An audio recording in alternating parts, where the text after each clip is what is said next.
Greetings, market rebels. Happy New Year. Welcome to 2023. Welcome to the first macro measure video of 2023.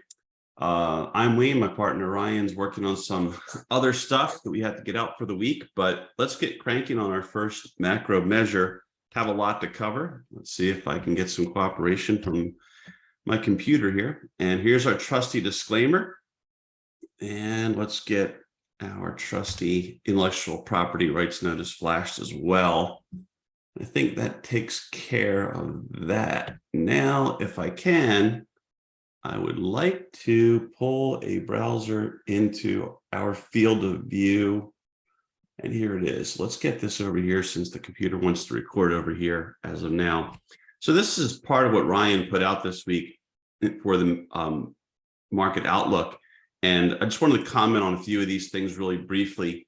I probably should note that last week we came into the week kind of in a tough spot where we really couldn't make a strong lean. And I just want to cover that as well. But we normally start out with just a mini recap. But we'll get into this and then I'll go show you the charts on the SPY and we'll go from there. But there's a lot of talk out there that because the put call ratio is so high, that you really can't have a correction. Maybe there's some validity to that, but I do recall other times where put call ratio became pretty high and we did see a correction regardless. So in a relative way right there, we got we were getting pretty high, and that's 2020 it appears. And you can see some of these other areas. Now, clearly this is going to put in the biggest spike when you reach the bottom or come close to it. But I have seen other times where there's been significant corrections despite what people would consider a relatively high put call ratio. So I'm not saying we're on the verge of a correction. I'm just saying that I don't know if I would buy into all that chatter. Just wanted to mention that because there's a lot of it out there. Also wanted to mention, I might just enlarge this now, but we've been taking a look at this each week, and we've been taking a look at stocks above the 50, stocks above the 20. We'll start out with stocks above the 20, and you can see that this is starting to, after dropping off quite nicely, starting to improve a little bit. So that's the first sign that there's a little bit more positive stuff going on. I wouldn't read too much into this yet. You can see the 50. And that's hanging tough, much like the consolidation we saw last week in the market. So the stock's really just consolidating. You're not seeing this burst back towards new, I should say, growth in stocks above these critical simple moving averages that a lot of people follow. So just wanted to note that. Getting back to the market outlook, just going to lay out a little bit of a macro situation really briefly. This is what's happening in terms of rent, how expensive it is to rent. Okay, you can take a look at that. Ryan's got that in there, but I'm just trying to show that the basics I'm looking at here are that prices, rents, supply, this is a big driver of a lot of different things. It's probably, think a lot of folks are saying, hey, this is the biggest driver out there in the US economy these days, this housing mania that we seem to go through every 6 or 7 years, it seems. But this is, some of this stuff is worth your time, I think, to check it out, because this is really slowing to a crawl, and other important things like the auto delinquencies in terms of auto loans, these are all starting to pop up. So there's a lot of, I think, negative stuff that's still going to hit and impact. And I know Wall Street is aware of it, but they tend to look past that as if it doesn't matter because everybody pretty much is on the long side at where they want to be on the long side all the time. Here's the yield curve inversions. You can see where we are now as per this source, Bloomberg, Tavi Costa. But you can see that we've had some sort of a recession pretty much every time, and we're there again, right? So just want to set that up. Take a look at this week's market outlook to read through it. These are big things, the amount of debt people have, so on and so forth. So I think this, the call that everything ends quickly and we're in the soft landing, I don't know if I can't buy into that. I just wanted to note that. So we'll just move on from there. And we don't really have much else to cover because not a lot really changed in terms of these two different fear greed indicators that we look at and have been looking at a little bit. We got this one here that's kind of balanced out, right? A little barely, you know, it says greed, but you're not really super greedy. And here, well, you've got fear, but you're not super fearful. So I think there's not a lot there to really work with. This is still what it is. The markets are still expecting rates to be up when we move into the next Fed meeting in February. So we have some time between now and then, but the bottom line is that we've got about a month now, I guess, but this is really looking to go up from where it currently is to some extent. We don't know what, but it's really more so that it goes up overall. So I don't think that is any kind of a shocker for anyone. And we'll come back to the large companies that we've been charting, and we'll take a look at some of those later. But I just wanted to set that table so, right, the market can kind of, unless there's some developments that happen news-wise, the market can operate on its own without much Fed interference for about the next month or so of trading. So what does that portend? And here we are looking at SPY, and this is what I was referring to. We came into last week really because of this week saying, well, we're kind of undecided. Let's let the market try to break out or break down. And this day here, we got a little bit, that was the week before actually, but we did get a little bit happening here. Here's the Tuesday, that should be Friday, and then Tuesday, because we had the skip Monday, a little bit of breakdown, and then they arrested that. And then the last couple of days, right after the tax selling situation was effectively over due to settlement, the gang kept things really in check. But there was no rally, right? There wasn't that Santa end of year rally. Now, I've looked at a lot of things this morning all over again with a fresh, clear head from having traveled and needing a little bit of rest. And I'm really close to where I was last week. The more I go through things, the more I realize that there's arguments to be made on both sides, and they're fairly well balanced. So I hate to say it, but bottom line for me right now is let's let the market start to show us something one way or the other before we start to get too pound the table-ish on anything. I think that you could see that in the one hand, right, this cluster low is above this, I guess, cluster low, you'd have to call that. And that's a good sign. It's held there, but how much can we, and I know that there was some really strong pushes, but how much can you read into that holiday stuff with Wall Street basically marking things up for year end, not making sure nothing else happened, how much can you read into with the tax loss selling that we may have seen? So that's hard in the short run. And then you can see that your lesser or lower SMAs, shorter term SMAs, are all sort of rolling over and dropping below the 100, the 150, the 50. 50 is gold, the rust color is the 150, and then the dashed white is the 100 there. And so that's all really not good stuff. You've got down sloping 200. The 100 and 150 appear to be slightly down sloping. The 50, on the other hand, is slightly up sloping there in gold. So you could say, well, look, it didn't drop down here, so that's good. And you could say, well, the 50 is starting to slope up, and that's good, and it might start to cross above the 200 eventually there in purple. Very well could happen. But right as of right now, what do you do? And I just don't see very much that's giving us a great hint. The RSI is 44 on this chart right here.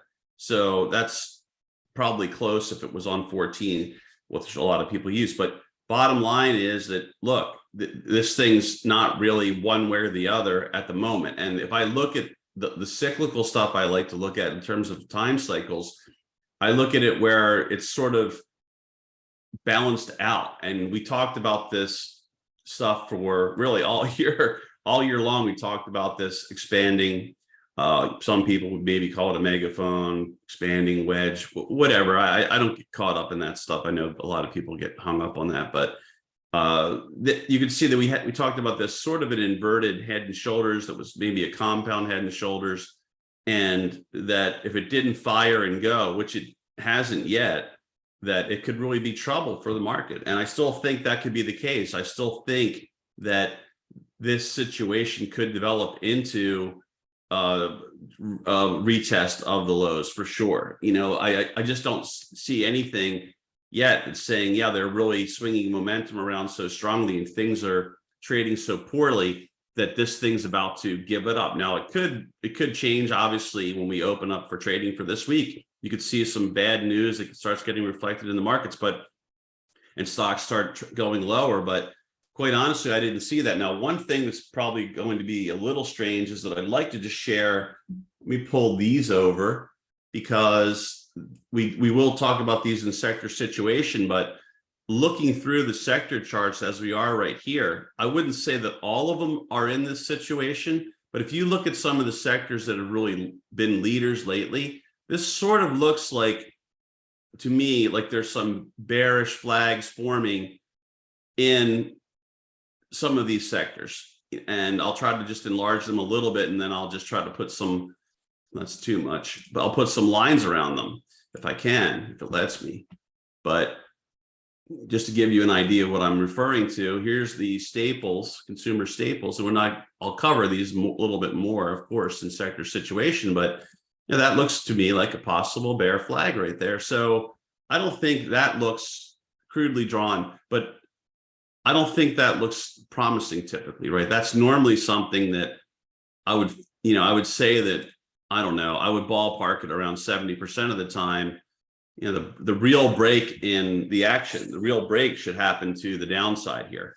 And when you see that kind of a pattern, just ballparking it off the top of my head. So there's some things that are developing that way. Even healthcare, right, which was a leader. So a lot of the leadership sectors that we saw have started to take on that kind of a complexion, which I think we need to be concerned about. However, right, there's other sectors, obviously. Let's enlarge this one here. Here's your tech sector, and this is attempting to round up a little bit. So will there be fresh money put into tech for the new year, because it's beaten down, right, from where dramatically a lot of it's really beaten down. So these are the things that I think you have to pay attention to. But again, I think really going back to the main SPY chart, I just think you're better off waiting for some sort of a move to start unfolding. I think right now, the way the year ended, the bulls took control, and maybe they don't have a very firm grip on it, but the bulls seized control for the last 2 days of the year. 2 days of bull control isn't all that much. So could they expand on that and try to take that up? Sure, they could, but I just want to point out that look at how much SMA resistance is there waiting for them. That's a lot. Now, if there's big news developments, it could slice right through that and just keep going. But I would say, look, in the absence of a big macro news development that's positive, or at least spun positively, I think this is going to have a hard time getting through there, especially on the first go. It would definitely require, in my mind, major news to let it slice through that easily. So once again, probably the mindset should be, let's get some singles and doubles if we can.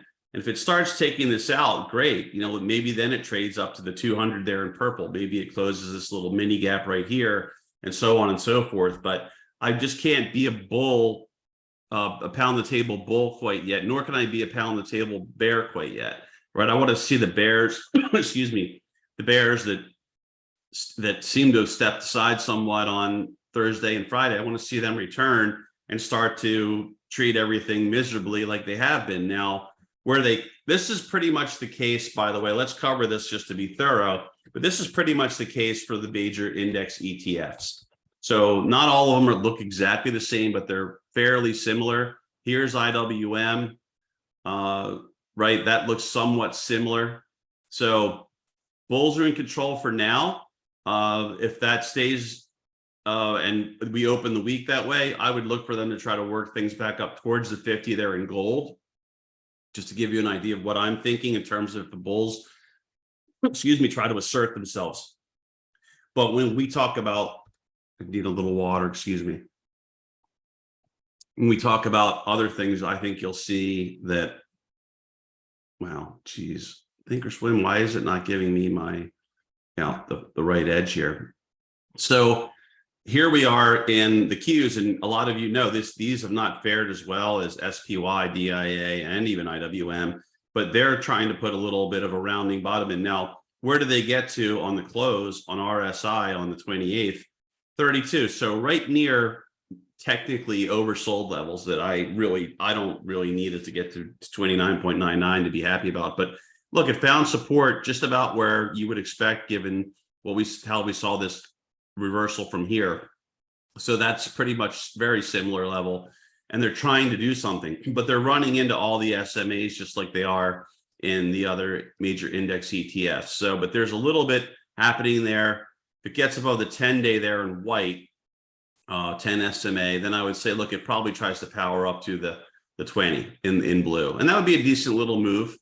But I'm not loving that this is a great point to buy. I do think if bulls are able to do that, I would take that, keep that with a stop in there and keep a close eye on it, during the day. And again, I'm looking for singles and doubles at this point until they really break this out. And I don't really think they're going to, because I'm really more of a long-term bear. But again, we're big on what we do is the short-term trading, the swing trading mainly. It can be literally minutes but mainly hours and days to maybe a few weeks through rolling. And that's really what we're focused on. So I don't really get into, hey, I'm going to position myself for the next 6 months or the next year, and what we do here in these videos and really in the services that we handle for Market Rebellion. But just there's your cues. Let's take a look at the diamonds, and then we'll just be thorough about it. But you can really see right there. I mean, that's just that's really consolidation, right? It's indecision. There's a little bit of a triangle there. I mean, maybe we will get treated to some volatility to start the year, and we get some good movement we can try to capitalize on, and that would definitely be welcome. And it's pretty close to the apex of the triangle. Maybe another day or two, I don't know, and then finally it makes a decision. But this has obviously fared really well relative to the Qs, for example. And so this is why I think this is another reason why it pays for you to keep an eye on these charts closely and how things compare to other things. And some folks might say, well, why not put a line in here like that? And then there's the next wedge, and look at how your SMAs are rolling over. And that would all be true. And that's why I think it's hard right now. If I look at the cycles are even at odds with each other. So it's there's a lot of discordant stuff, I guess is the right word, for what's happening right now. And it's just so hard, especially when you factor in holiday-esque behavior, holiday trading. Maybe that's influenced by gamma, maybe that's influenced by other things like window dressing, the tax loss selling. So I think it's dangerous to really draw strong conclusions until we see more data. That's just where I'm at. I hate to be that way. I know everybody wants something more definitive, or most people do, but you got to call it like you see it. And we called it that way last week, and I think we turned out to be right about that.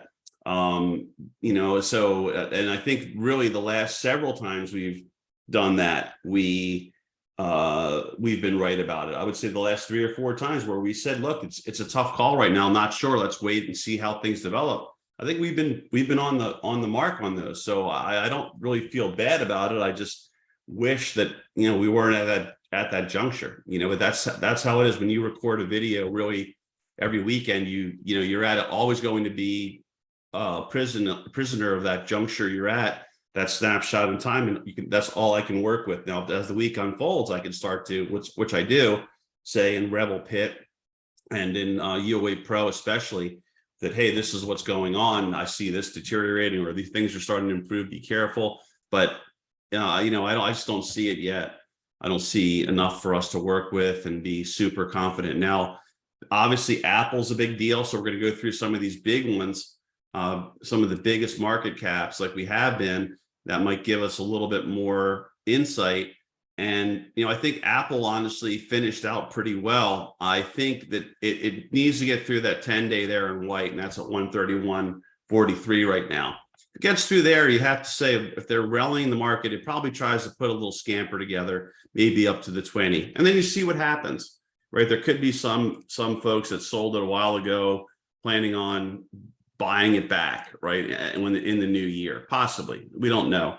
But overall, it's hard to like Apple, I think, when it's making a new low, right? Now, if you wanted to talk about, hey, look, it got stretched too much to the downside, I have no problem with that kind of a trade. You just got to keep your counter trend trades, in my opinion, on a shorter leash and not let them burn you. That's that's the lesson I learned a long time ago. Do not play games against the trend for too long. You can, and sometimes when you thread the needle, it's awesome. But if you stay in the trade too long, they're going to they'll usually maul you and make you regret it and teach you that lesson. So, but no, I think it looks like it wants to do something. How much confidence can we have in that? Maybe a little bit of a pop attempt, but you can't really like this trend right yet. You really need to see something more constructive, I think, to be really positive on Apple. And I'm still not there. In fact, I think the cycles on Apple look pretty poor still. So I'm not really a big fan of going long personally for a long period of time right now, which I know is at odds with other folks, but I still maintain that there's a lot more potential to the downside in Apple and Tesla than most people would think. And I think since we've started talking about that, I think, it's interesting that we started to see a lot more drop. It's just a coincidence, really. But it's just been interesting how we kind of noted that, and then it starts to materialize more. Microsoft's our next big dog, and this one's mixed on the cycles, but you have to admit that despite the fact that it too is in this longer term downtrend, right? I think that its chart looks a little bit better than Apple because it isn't making a new low, right? It's well above that low. However, notice that it's got this gap right here. So this gives way, and then you probably, in a heavy market, you probably get down there, and the gap closure is about over $10 down from where we are now.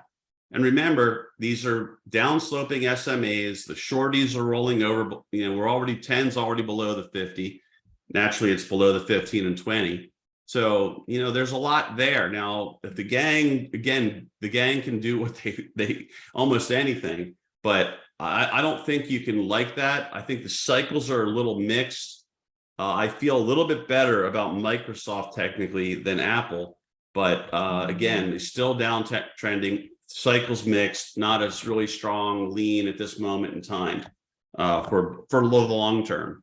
Still, I'd stick with the trend in the end. If you want to look at Google, the next biggest one, somewhere between Apple and Microsoft, really, holding out, didn't get quite down to the Bollinger, trying to pop back up. The 10 is right there in white. 89 is your number there if you want to be aggressive in a strong market and try to get this thing to trade up to either the 20 in blue or the 50 there. But you can just see that the trend remains really poor, right? So these are counter trend if you're going with these as a bull as of right now. You could look back on this point and note that there's a slightly higher high and that the RSI is doing better here. And you could say, well, hey, that was the best buy signal. And it could very well turn out to be that way. But I like to see things at least take out a couple of highs before I'm really a believer that the trend has changed. And it hasn't, obviously, and nowhere near this high, nowhere near this high, nowhere near this high. And this is probably the level right here. You get back above, let's just try to throw a number on there. You get back above it'll probably be the 200-day effectively if it starts to happen soon. But you're looking at really about 107-ish, 108. you get through there in Microsoft in a positive market, and I think the stock has the potential to do more upside at that point. But right now, I'm sorry, Google, my apologies. I think it has more potential, but as of now, you have to just say it's still in a downtrend. The SMA complexion does not look good on that. Amazon, I think, is also in a bad way. This has made a new low. This has an SMA complexion that's entirely negative, right? With everything's just downsloping.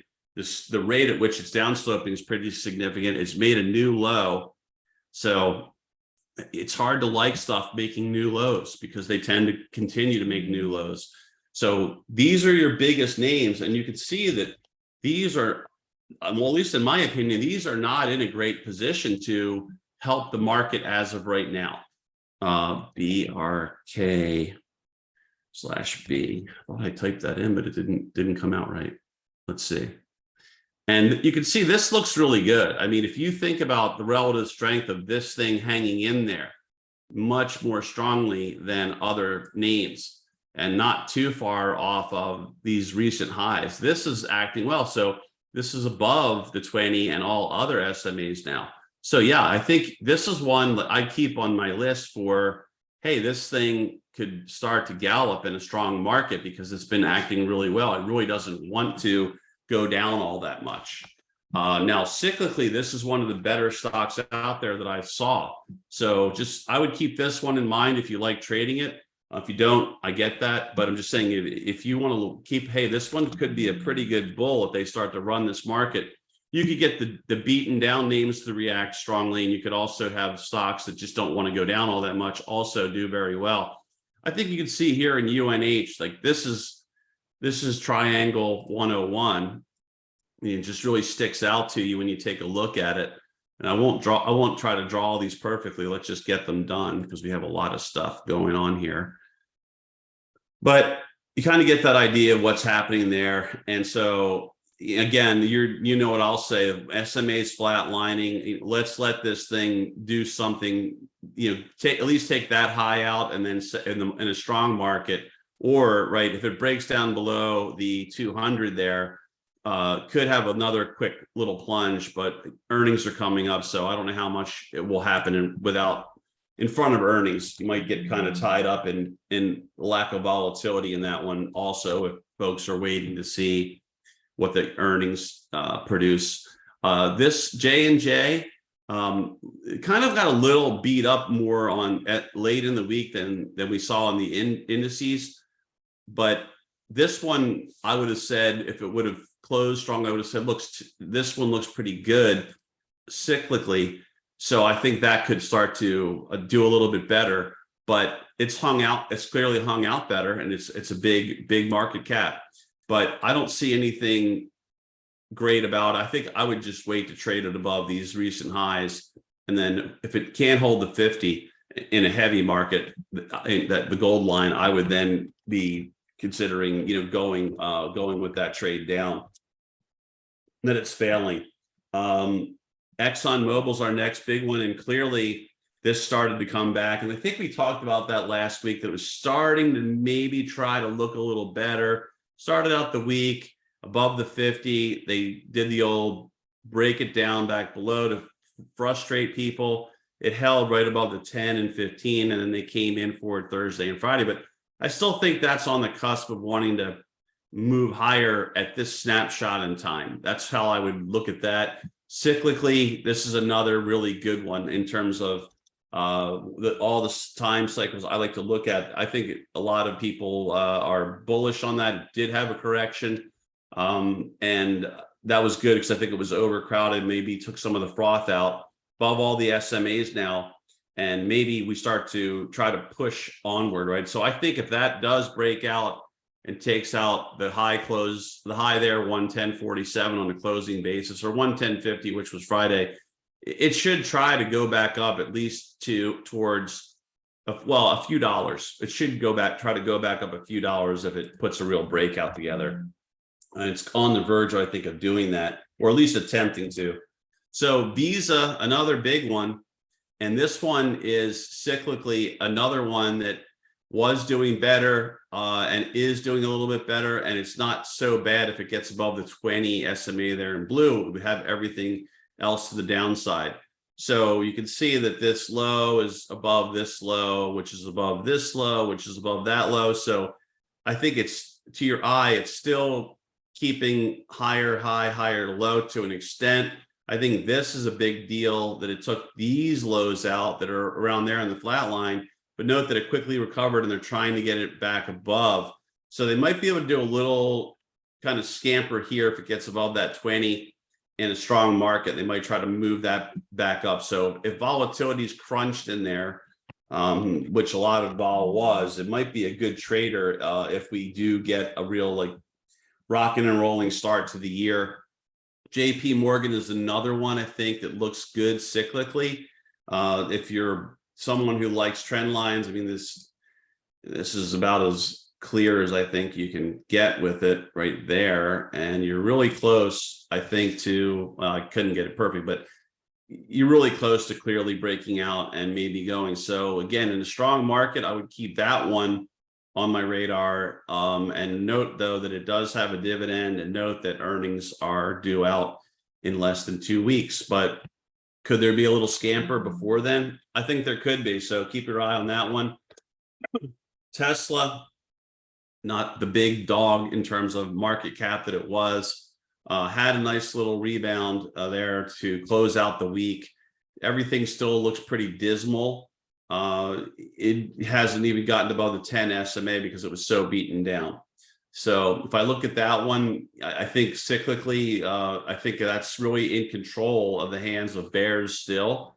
Definitely with this kind of a massive swoon, you could certainly see a tremendous quick rally. I would say that, you know, the way that I map those things out for myself tends to be a combination of things that's, it's kind of hard to, especially in this kind of environment in a video, how hard to explain all the little things I like to try to do for mapping out where I think things can get. But let's see if it lets me at least do that. But I would say, look, if this does manage to start to go, we have a strong market to open the year. You've got to look at your SMAs. There's not a lot of stuff to work with besides them, but, you know, made a new low this week for the whole year, past week, and you've got these downsloping SMAs, and I think this can still drop much further, but get prepared for it. If it takes out the 10 in a market where they're bouncing, beaten down names, I could see this coming back and eventually working its way up towards that resistance line, which would be a really big move. And at that point, the 50 SMA would probably be somewhere in the vicinity there in gold.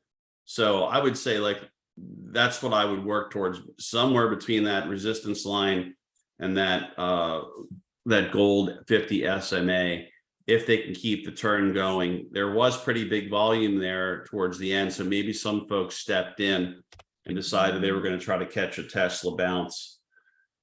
Walmart, and we only have two more and we have to wrap up here. I want to get sector situation done.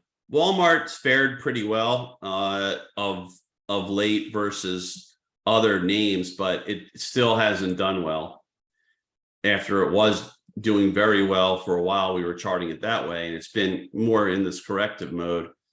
And so I think you're waiting for that to get, you got to wait for that to get back above the 50 there in gold before you get really excited that, hey, Walmart can really go and start to pick up and move back towards the highs. And of course, I think you have to just use Friday's low. If it breaks down below there in a heavy market, it's probably going to visit the 200 there in purple, or at least get close to it, which is not that far down, but just to chart it. I don't think it's all that great. It's kind of mixed cyclically. I think it was doing better, and then it started to do worse, as you can see. And that's just, it is what it is. It's traded. It's a good trader in terms of how cheap you can play it. If you catch the right turning points, you can get those options usually pretty cheaply, and it's really, I think, good value there. And I'll wrap up with NVIDIA, but or NVIDIA, but every week I pretty much go through that. But this one, you can see the SMAs are starting to roll over. You can see that it's right near resistance. You've got this resistance line I just dropped in there. The 100 is right there. The 50 is right there. The 10, the 15, the 20, the 200, pretty much the 150, everything's kind of waiting for it if it tries to go. So could it? Sure. I mean, this could end up being a higher low that compares to this visually on a big picture situation. And it might take another attempt to get back above the 200 there in purple before it holds. But it is what it is. And it's a big name. It's a big, I guess, the biggest semi at this point. And it certainly hasn't done well, but we all know that there's a cup and handle in here, sort of, with this kind of deep handle. Now, some people are going to say, well, that was here and it didn't fire, and they might have a good argument, right? But some people are going to say, well, if you look at it a little differently, go back to here, to there, to here, to there, and now you've got the handle. And it very well may be, but you just got to be on the lookout for that. I do think it's clearly a very deeply pulled back handle. Some would say, well, that nullifies everything. I wouldn't use it. I'm not that much of a stickler because I've seen plenty of things that aren't picture perfect that have still delivered dramatic movement, that have fired from things that look similar to well-known patterns that are pretty highly ranked, like the cup and handle pattern is or tends to be. So it tends to be a pretty good one to keep your eyes on. But not saying I'm a bull, I just want to be clear. But I think you can tell the trend is still down on this. Do you have a higher low? We don't know yet. Would I trade it short in a heavy market if it takes this low out? For sure. Right? I think you could possibly then have a retest. If they fail to rally these things, the whole market starts getting rocked. This low gets taken out, and then you start sliding all over again, and we pull the levels we need to from there. But as of right now, what do you do with it? I think you just have to wait. You've got to wait till it gets above the 100 SMA to get really bigger movement out. If you're looking for bigger movement, the very least, wait until it gets through the 100 at 148.02 if you're looking for bigger movement. But remember, these SMAs, without news impacting either the market in a big macro way or semis or in NVIDIA, you probably have a hard time getting through these things because of the downsloping nature of virtually all SMAs right now. It's probably not that easy without news to do that. So you should, in my opinion, set up, if you do get into a trade, you set up some profit taking on a partial order. Let's just use 10 lot, your long 10 calls, take some of them off the table and bank some money right there. If it surprises you and keeps going and you sold, let's say 3, still hold 7. Now I would try to look towards the next level up to have another 2 or 3 there ready to be able to take profits, and then see if it keeps going, the market stays strong, then just keep monitoring it, right? But if it can't break out and hold and go and starts to reverse, right, you know what to do, which is to get out. I saw a lot of folks have noted that if they were just more disciplined on getting out of trades that were not working or once were working and then stopped working, that they would have had a much, much better year. And I think they're in the learning process. I think these are folks that are newer with market rebellion. When they went back, which is the right thing to do, they looked at all their trades and they said, look, if I just would have stuck with the discipline and gotten out, I would gotten out when I should have, when I knew I should have, but I waited, I would have done so much better than I did. I would have done really much better. So that's just a little tip there for the year. I would say we got to wrap up now so we can do sector situation, but the wrap up would be that things really did not play out with the Santa rally. And that's the end of year rally. It just didn't happen. And Pete, I think, noted that on Cocktail. So that's not really good. But at the same time, they didn't break this thing down. So I think you have to be kind of a neutral mindset right now and just let the market come to you and don't force anything too strongly. The other thing I would say is that keep your eyes out for some of the emails that will be going out in the very near future, because I know Ryan's going to be working on trying to show folks how to play defense better, things you can do, how to protect your portfolio, because we really do think we're going to have another volatile year. I think it's going to be similar but different in terms of volatility to this current year. I don't think things are going to settle in and be boring. I think it's going to be a good trading year. I think just like this was, if you were willing to be a bear and a bull at the right times, this was a pretty good trading year that we're looking at that just ended. That starts early last year, and you can see where we had a lot of ups and downs in an overall bigger picture downtrend. But I think if you're willing to do that, willing to trade as a bull and a bear, this upcoming year is going to be another good trading year. It won't be as easy as just straight up bull market, of course, which again, I prefer. I can't wait till we get back into that, because it's much closer to the happy hunting grounds than the kind of stuff we went through here, where you really got to be more nimble and you don't get the sustained day after day after day of push higher. Or, you know, in bear markets are hard because you get good drops and then they just really rip them back up very quickly. So you got to be smart about when you notice that they're trying to bottom things out, take your profits. But that's what I'm expecting for the year as of right now. And I think you should be looking for these emails to come out, because I think Ryan's going to be doing some things that way. And I think they're going to be very helpful if you're unfamiliar with these techniques and different things you can really do to help yourself, and how to be very flexible and nimble is what it comes back to. So that is my best tip, is to prepare that way mentally and prepare that way practically. And I think you can still have a really good year. But as of right now, let's end it on this. Just want to wish everyone a very happy, healthy, hopefully very prosperous and wonderful, and a happy new year. Again, super happy new year. Hope it's a lot better than 2022 in many ways. And I hope that a lot of people start taking charge of their risk, right, and their portfolios, and go hands on. And I hope that everyone knows what to do, and I hope everyone knows how to hedge. You can learn just simple things, even like you feel confident doing collars. You can save yourself a lot of angst when the markets are getting pasted, should that happen this year, and you put this on in a timely fashion. So that's my best message, I think, for the whole year. And I'm going to record sector situation now. So I want to wish everyone a great conclusion to the holiday. And we'll see you all this week live back at it in 2023, first trading week of the year. Thank you.